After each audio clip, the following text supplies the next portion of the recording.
Soarin to tower. We are ready for takeoff. Welcome back to Soarin to tower, where my computer is making a lot of noise and my background is not working. Today I want to talk about Imagination Pavilion. Now you probably know this guy. His name is Figment.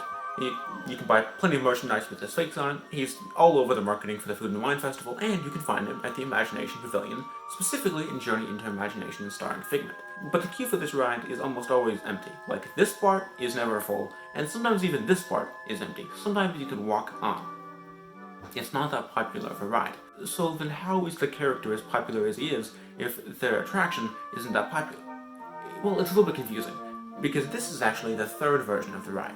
It opened as Journey into Imagination, not with Figment. Basically, when Journey into Imagination first opened, it was a very whimsical ride where you follow Dreamfinder and his friend Figment, a figment of imagination, as they learned all about imagination and captured imagination and all the different things you can do with it. It had great effects, it was a really great experience, everyone really loved it. I mean, look at it, who wouldn't like this? Well, the answer, apparently, was Disney, because this ride was very, very expensive to operate. Not just to build, but also to make sure it kept running, to keep up all the effects, to do all the maintenance. It was hard to do, it cost a lot of money. So, Disney's solution to all this was to have a sponsor, because Journey into Imagination was sponsored by Kodak.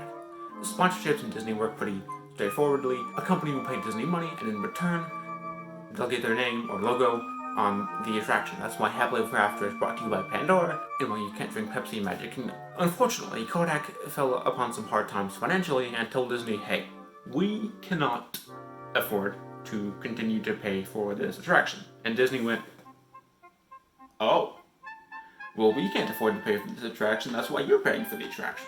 So they came to an agreement. Disney would close down the attraction temporarily, do some refurbishments, and open it up in a way that was altered to be less expensive to run. So Journey into Imagination closed for a short period and reopened as Journey into Your Imagination. The name change might have been a red flag to some fans, because it was a substantial enough change to warrant a name change, but it's just one word.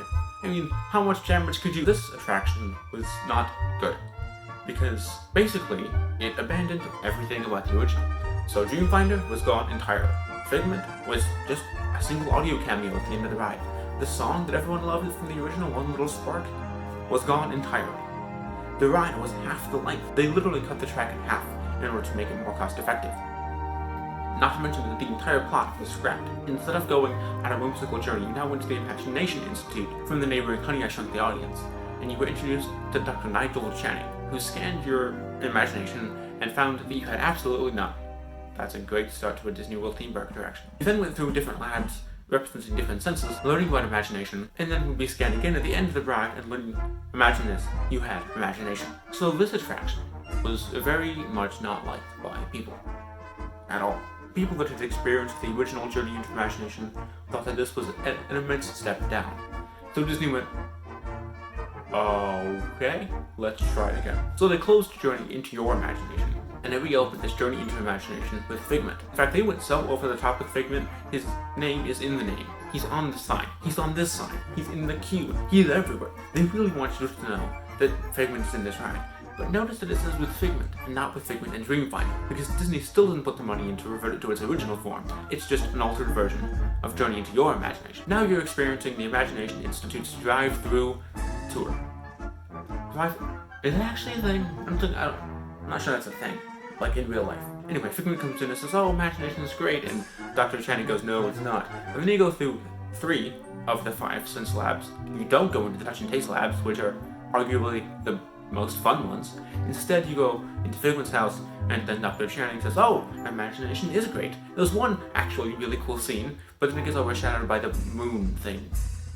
Ugh. Like, I'm sure that worked well on paper, but...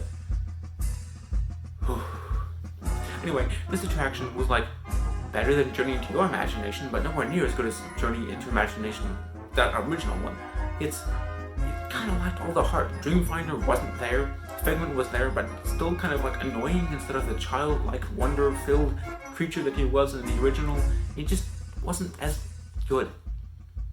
So if you had only written Journey into Your Imagination, this would definitely be a step up. But if you had written the original, or know about the original, like I do, it's just still kind of like an empty shell. So it's fun, for sure, but not nearly as fun as the original. And everyone was expecting it with the 50th anniversary that Disney would announce a brand new revamped Journey into Imagination. But they didn't. Nothing is happening. It's just kind of there. So some people are wondering, since it's not as substantial a change as a brand new Ratatouille ride or a complete overhaul of the front half of the park, that maybe they just didn't want to include it in the plans for the 50th. This is going to be after the 50th, maybe like a phase 2 type thing or something, but who knows? I think that Disney clearly has enough money to build rides. I mean, they just built rides through assistance, and in my opinion, the more high-tech rides you have, the better. But who knows? So I guess the question is, what do you do from here? And I think the answer is, pretty simply, put it back. Close the ride down, and reopen Journey into Imagination with Figment and Dreamfinder, because this name needs to just progressively get a little bit more complicated. Reintroduce Dreamfinder, like Dr. Channing was great in Honey, I Shrunk the Audience, but it doesn't really work here. We don't want to dissect imagination, we want to be imagination. What? Put it back.